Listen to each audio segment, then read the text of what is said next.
Hello everyone. आज के इस वीडियो में हम लोग जानेंगे छोटा नागपुर प्लेटियो के बारे में और उसका जियोमॉर्फोलॉजिकल स्ट्रक्चर, वो कैसे बना है, छोटा नागपुर नाम कैसे आया और क्या क्या स्पेशलिटी है छोटा नागपुर प्लेटियो का, वो सब को जानेंगे।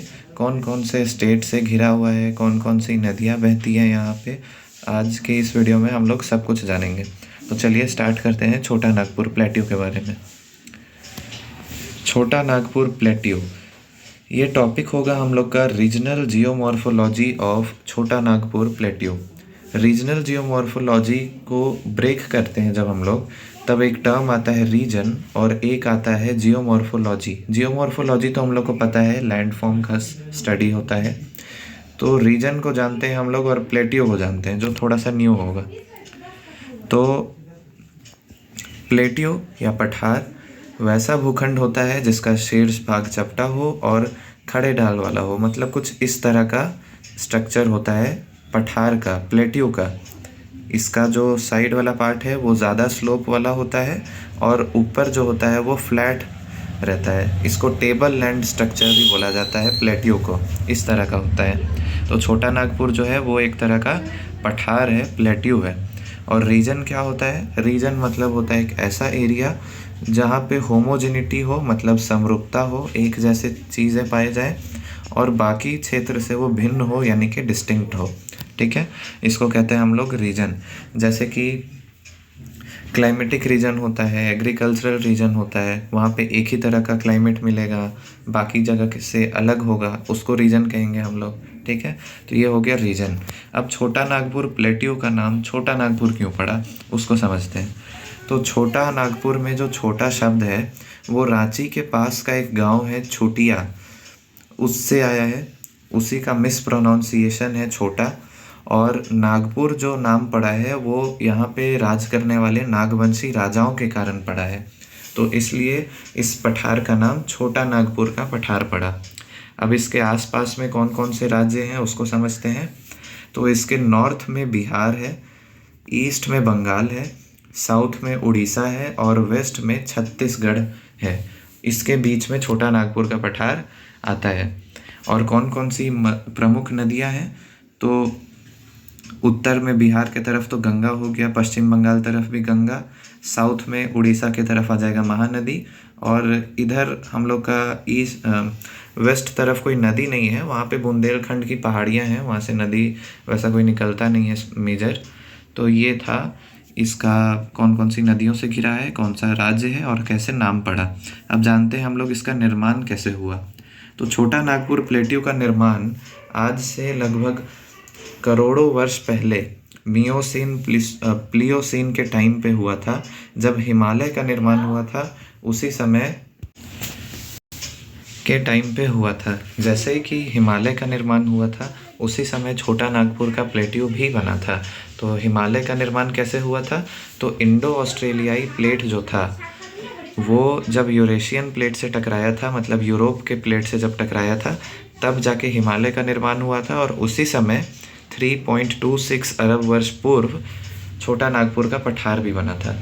तो हम लोग जानते हैं कि इंडो ऑस्ट्रेलियाई प्लेट उस समय एक ही प्लेट माना जाता था, और जिस तरह से इंडो ऑस्ट्रेलियाई प्लेट आके यहाँ पे यूरेशियन प्लेट से टकराया तो उसके कारण हिमालय बना और यहाँ पे बन गया हमारा छोटा नागपुर का पठार। तो इस तरह से हम लोग बोल सकते हैं कि इंडो ऑस्ट्रेलियाई प्लेट के टकराने से छोटा नागपुर पठार का निर्माण हुआ। अब ये किन किन पठारों से बना है, क्योंकि छोटा नागपुर का पठार कोई एक पठार नहीं है, इसमें बहुत सारे पठार आते हैं और ये एक तरीके का सीढ़ी नुमा पठार बनता है। तो कौन कौन से पठार हैं?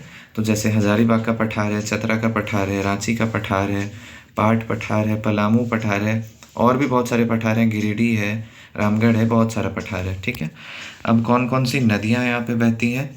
तो ये सारे नोट्स मैंने अपने रफ कॉपी में लिखे थे, आप लोग बस वर्ड्स को सुनिएगा, हैंड राइटिंग इसमें अच्छा नहीं है, हम और अच्छा लिखते हैं, इसमें ख़राब लिखे हैं। तो कौन कौन सी नदियाँ इसमें बहती हैं पठार से होके? तो बराकर नदी, पुनपुन नदी, नॉर्थ कोयल, साउथ कोयल, स्वर्ण रेखा नदी, दामोदर नदी, ब्रह्मणी नदी, अजय नदी, मयूराक्षी नदी, कोनार नदी, बहुत सारी नदियाँ यहाँ से बहती हैं, इस पठार से निकलती हैं। ठीक है। अब छोटा नागपुर पठार के बारे में हम लोग और जानते हैं। छोटा नागपुर पठार का जो एवरेज हाइट है वो है 600 मीटर। ठीक है। एवरेज हाइट मतलब होता है कि सामान्यतः उसकी जो ऊंचाई है, औसत ऊंचाई उसकी 600 मीटर है। और इस तरह से हम बोल रहे थे सीढ़ी नुमा आकृति में यह पठार है। तो सबसे ऊंचा भाग जो है इस पठार का वो है पाट क्षेत्र, जो लगभग 900 से 1100 मीटर के बीच में है। फिर आता है हज़ारीबाग रांची का पठार जो 600 मीटर ऊंचा है। और फिर आता है कोडरमा, हज़ारीबाग, गिरिडीह का पठार जो 150 से 300 मीटर ऊंचा है समुद्र तल से। ठीक है। तो ये तो हो गया हम लोग का छोटा नागपुर पठार क्या होता है और उसका निर्माण कैसे हुआ और उसका नाम कैसे पड़ा वो। अब हम लोग अब आते हैं अपने मेन टॉपिक पे, जो हम लोग का टॉपिक था रीजनल जियोमॉर्फोलॉजी ऑफ छोटा नागपुर प्लेटियो। तो उसका जियोमॉर्फोलॉजिकल स्ट्रक्चर देखते हैं कि कौन कौन सी आकृतियाँ, भू आकृति इस पठारी भाग में मिलती है। तो सबसे पहला मिलता है हम लोग को पठार खुद, मतलब पठारी, इस पठार है तो यहाँ पे पठार मिलेगा ही। ये क्या है, एक तरीके का सेकंड ऑर्डर लैंडफॉर्म है। 3 ऑर्डर होते हैं लैंडफॉर्म के। फर्स्ट ऑर्डर में होता है हमारा कॉन्टिनेंट्स या ओशन, सेकंड ऑर्डर में होता है हम लोग का पठार, पर्वत, मैदान, ये सब, और थर्ड ऑर्डर में जो होता है वो उसके ऊपर जो काट छाट करके बनाता है, जैसे गॉर्ज, कैनियन, वाटरफॉल, ये सब आते हैं। तो पठार क्या है, एक सेकंड ऑर्डर लैंडफॉर्म है। और पठार का तो इससे पहले भी डेफिनेशन बताए थे कि इसका टॉप फ्लैट होता है, ठीक है, और साइड में कगार जैसा यानी स्लोप रहता है पूरा। पठार छोटा नागपुर में काफ़ी अलग अलग तरह के पाए जाते हैं, जैसे पाट पठार, हज़ारीबाग पठार, रांची पठार, कोडरमा चतरा पठार, पलामू गिरिडीह पठार, मानभूम और सिनभूम का पठार। तो ये सब अलग अलग पठार हैं। अच्छा, ये जो पाट पठार है इसके बारे में क्वेश्चन पूछा हुआ है कि पाट प्रदेश का नाम पाट क्यों पड़ा है। तो पाट का मतलब होता है किसी चीज़ को ढक देना। तो क्रिटेशियस टाइम में क्या हुआ था, जब लावा का उद्गार हुआ था, जिसके कारण हम लोग का जो डेक्कन प्लेट्यू है यहाँ वाले रीजन में पूरा, इसको डेक्कन प्लेट्यू इसलिए कहा जाता है क्योंकि यहाँ पे बहुत भयंकर लावा का उद्गार हुआ था, जिसके कारण सब जगह लावा फैल गया था और उसी की चट्टानें अभी पाई जाती हैं। तो क्रिटेशियस टाइम में जब लावा का इस तरह से विस्तार हुआ था, तब वो इस क्षेत्र को ढक दिया था, यानी कि पाट दिया था, इसलिए इस रीजन को पाट प्रदेश कहते हैं। और हज़ारीबाग में काफ़ी सारे पाट हैं, जैसे कि हज़ारीबाग में नहीं, पूरे झारखंड में, जैसे कि नेतरहाट पाट है, जनीरा पाट है, खामर पाट है, तुरमा पाट है, धुलुआ पाट है, चांदी पाट है, गणेशपुर पाट है। ये सब कुछ फेमस पाट हैं। पाट रीजन मतलब कि सबसे ऊंचा क्षेत्र में आता है ये सब। अब दूसरा जियोमॉर्फोलॉजिकल लैंडफॉर्म आता है प्लेन। प्लेन यानी कि मैदान, और मैदान का क्या परिभाषा होगा, एक ऐसा समतल क्षेत्र या ऐसा प्लेन एरिया जो अपने चारों ओर के जो लैंडफॉर्म है उससे घिरा हुआ हो और मतलब उससे भी नीचा हो। मतलब मैदान एक ऐसा समतल क्षेत्र होता है जो अपने चारों ओर ऊंचे भाग से घिरा होता है, इसको कहते हैं मैदान। और हज़ारीबाग बोल रहे हैं, झारखंड में किस तरह का मैदान मिलेगा, छोटा नागपुर पठार में किस तरह का मैदान मिलेगा हम लोग को, तो रोलिंग प्लेन मिलेगा। रोलिंग प्लेन मतलब हो गया कहीं ऊंचा रहेगा, कहीं नीचा रहेगा, कहीं दोन रहेगा, कहीं टाड़ रहेगा, इस तरह का हम लोग को यहाँ पे प्लेन मिलेगा क्योंकि पठारी भाग है। अब उदाहरण जानते हैं हम लोग, जैसे मोखन का मैदान जो स्वर्ण रेखा नदी बनाती है, छतरपुर का मैदान जो पुनपुन नदी बनाती है, पंच परगना का मैदान जो स्वर्ण रेखा नदी बनाती है, फिर चाईबासा का मैदान जो संजय नदी और खरकई नदी बनाती है, राजमहल का जलोड़ पंख और देवघर बेसिन। ये सारे कुछ छोटा नागपुर प्लेटियो में कुछ मैदान के उदाहरण हैं, उर्मिल मैदान के, रोलिंग प्लेन के। ठीक है। अब तीसरा लैंडफॉर्म आता है valley and basin. Valley and basin, valley मतलब हो गया घाटी और बेसिन, तो इसको समझते हैं। तो जब नदी अपने युवावस्था में रहती है तो वो लंबवत अपर्दन करती है, मतलब नीचे की तरफ काटते जाती है, और उसी के समय नदी की घाटी बन जाती है और नदी और उसकी सहायक नदी जितने क्षेत्र से होके बहती है उस पूरे क्षेत्र को हम लोग कहते हैं बेसिन एरिया। तो कौन कौन सी नदियाँ नदी घाटी बनाती है? तो जैसे स्वर्ण रेखा नदी घाटी, दामोदर घाटी, ठीक है। और बेसिन बनाता है जैसे बराकर बेसिन, शंख बेसिन, नॉर्थ कोयल बेसिन, स्वर्ण रेखा बेसिन, दामोदर बेसिन। बेसिन तो सारी नदियाँ बनाएंगी क्योंकि नदिया और उसका सहायक नदी का मिला हुआ क्षेत्र ही बेसिन कहलाता है, ठीक है। मेजर घाटी जो बनाता है वो दामोदर घाटी और स्वर्ण रेखा नदी घाटी बनाता है। इसके बाद आता है स्कार्प। स्कार्प मतलब क्या होता है? जैसे कि स्कार्प को हम लोग कह सकते हैं कगार, यानी कि जब दो फॉल्ट मिलता है तो जो तीखा ढाल रहता है ना उसको हम लोग कगार कहते हैं। इसको हम लोग पहले फोटो से समझते हैं कगार कैसा रहता है। स्कार्प इसमें नहीं है, मतलब जैसे ये घाटी है तो घाटी का ये जो तीखा ढाल है ना इसी को हम लोग स्कार्प कहते हैं। और ये तो वी शेप वैली है, ठीक है, ये घाटी है, नदी घाटी। अच्छा, इसके बाद स्कार्प में भी बहुत सारे एग्जाम्पल हैं।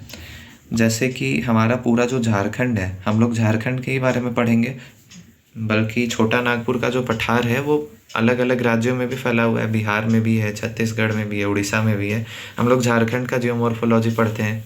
तो झारखंड में जो पाट क्षेत्र है, कहाँ कहाँ पे कगार मिलता है उसको समझते हैं।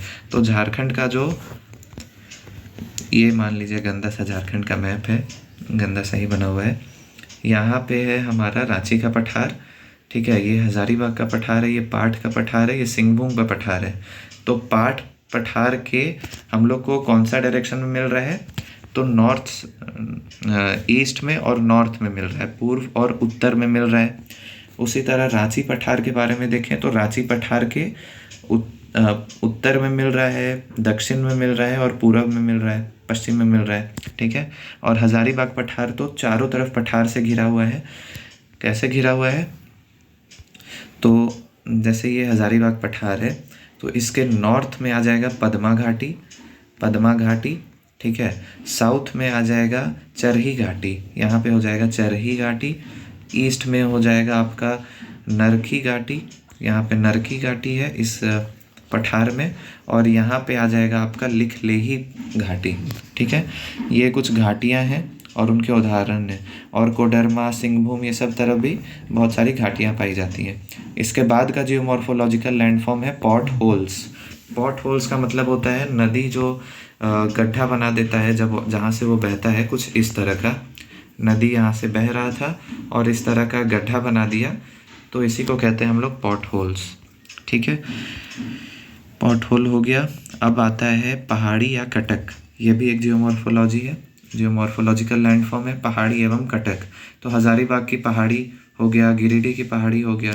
जैसे हजारीबाग के पहाड़ी के बारे में बात करें तो कैनरी पहाड़, सीतागढ़, भवन भाई, सिलवार पहाड़, गिरिडीह में पारसनाथ पहाड़, राजमहल की पहाड़ियाँ, बहुत सारी पहाड़ियाँ हैं, ठीक है। पहाड़ी दिखाते हैं आपको कैसा रहता है। पहाड़ और पहाड़ी में अंतर ये है कि पहाड़ जो होता है वो काफ़ी ऊंचाई में होता है, काफ़ी ऊंचा होता है, जबकि पहाड़ी उससे कम ऊंचा होता है। जैसे इसमें देखिए, ये है रिजेस। कंपैरेटिवली इसका पीक ऐसा नहीं रहता है, एकदम तीखा ढाल वाला पीक नहीं रहता है, ये नॉर्मली ऐसे ऐसे करके फैला हुआ रहता है। इसको कहते हैं हम लोग रिजेस, ठीक है, कटक। अब इसके बाद आता है पहाड़ी हो गया, पहाड़ी कटक हो गया। अब आता है जलप्रपात। तो झारखंड में जो जलप्रपात पाए जाते हैं, जलप्रपात के बहुत सारे प्रकार हैं। कोई होती है लटकती जलप्रपात, कोई होता है नौक जलप्रपात, कोई पठारी जलप्रपात। तो झारखंड में भी बहुत सारे जलप्रपात पाए जाते हैं। मुख्यतः 3 प्रकार के जलप्रपात झारखंड में पाए जाते हैं। पठारी जलप्रपात जो कोरो नदी बनाता है हम लोग का, कारो नदी, फेरुआ जलप्रपात, फिर जो हुंड्रू, दशम फॉल, जोन्हा फॉल, ये सब जो है ये सब निक जलप्रपात है। और लटकती जलप्रपात रजरप्पा नदी बनाती है। और भी काफ़ी सारे जलप्रपात हैं। हजारीबाग में ही अगर बात करें तो यहाँ पे सलपर्नी, चमेली वाटरफॉल, चंदेरू वाटरफॉल, बहुत सारे वाटरफॉल होते हैं। वाटरफॉल क्या होता है? जब ऊंचाई से नदी का जल एक ढाल के सहारे नीचे आता है, तो इस तरह का बनता है। ये देखिए हज़ारीबाग का चमेली वाटरफॉल इस तरह का होता है। इसके बाद आता है गॉर्ज। गॉर्ज मतलब क्या होता है? गॉर्ज एक तरीके का खाई कह सकते हैं हम लोग, जो काफ़ी गहरा होता है, संकरा होता है और इसका ढाल भी काफ़ी तीव्र होता है। तो कौन कौन सी नदियाँ छोटा नागपुर पठार में गॉर्ज बनाती है? तो दामोदर नदी बनाती है, स्वर्ण रेखा नदी बनाती है, बूढ़ी नदी, नॉर्थ कोयल, साउथ कोयल, सब गॉर्ज का निर्माण करती है। गॉर्ज कुछ इस तरह का दिखता है। ये गॉर्ज है, इस तरह का एकदम गहरा और संकरा खाई और बीच से नदी बह रहा है, इस तरह का होता है। इसके बाद आता है टोर और डोम। टोर मतलब होता है कि पत्थर का, एक तरीके से बोले पत्थर जब सजाया हुआ रहता है, एक तरीके से हम लोग को लगेगा कि पत्थर सजाया हुआ है। इसका एग्जाम्पल मुकुंदगंज में हम लोग को मिल जाएगा। और डोम का मतलब तो आप लोग जान रहे हैं, गुंबद, यानी कि गुंबद होता है ना, जैसे इस तरह का लैंडफॉर्म होता है, इस तरह का लैंडफॉर्म होता है, इसको गुंबद कहते हैं। तो रांची में हमारा जो रॉक गार्डन है वो गुंबद है, गुंबद पे एक तरीके से बना हुआ है, ठीक है। इसके बाद आता है, अगर बोला जाए इस गुंबद का निर्माण कैसे होता है, तो गुंबद का निर्माण होता है जैसे हमारे अर्थ के नीचे तो बहुत सारा एस्थेनोस्फेयर पे हमारा क्रस्ट तैर रहा है। यहाँ से लावा जब ऊपर आने का कोशिश करता है और ऊपर नहीं आ पाता है, तो वो डोम का शेप बना देता है और नीचे ही जम जाता है। इस तरह से डोम का या गुंबद का आकृति बनता है, ठीक है। दिखाते हैं हम, किधर है ये, देखिए ये इस तरह का जब लैंडफॉर्म बनता है तब इसको हम लोग कहते हैं टोर। ये सब टोर है, लग रहा है ना पत्थर अरेंज किया हुआ है, इसको कहते हैं टोर। अब उसके बाद का लैंडफॉर्म देखते हैं हम लोग। टोर डोम हो गया। इसके बाद है मेसा एंड बूटी। मेसा बूटी का डायग्राम दिखा देंगे, ये भी एक जियोमॉर्फोलॉजिकल लैंडफॉर्म है। और केव्स, झारखंड में जो केव्स पाए जाते हैं वो इसको केव हज़ारीबाग में है, इसका भी डायग्राम दिखाएंगे। इसको केव, बरसो पानी केव बड़का गांव में। तो इस तरह से कुल बहुत सारे लैंडफॉर्म पाए जाते हैं छोटा नागपुर पठार में। जैसे ये प्लेट्यू है, ये प्लेट्यू है। मेसा बूटी क्या होता है उसको देखते हैं। ये पठार है, पठारी भाग। इससे थोड़ा दूर पे जो भाग रहता है और जो इस तरह का लैंडफॉर्म रहता है इसको कहते हैं मेसा। और अलग से थोड़ा पतला सा रहेगा, इसको कहते हैं बूटी। तो ये होता है मेसा और बूटी लैंडफॉर्म, ये हम लोग को पठारी क्षेत्र में मिलता है। ये डायग्राम है इसको केव का, जो हज़ारीबाग में मिलता है। गुफा, नॉर्मल गुफा है, ठीक है। तो इस तरह से हम लोग का छोटा नागपुर पठार का रीजनल जियोमॉर्फोलॉजी ख़त्म होता है। रीजनल जियोमॉर्फोलॉजी ऑफ छोटा नागपुर पठार। हम लोगों ने इसका ओरिजिन जाना, इसका नाम कैसे पड़ा वो जाना, और छोटा नागपुर पठार में कौन कौन से पठार आते हैं, सब चीज़ों का जाना। आई होप आपको समझ में आया होगा। Thank you.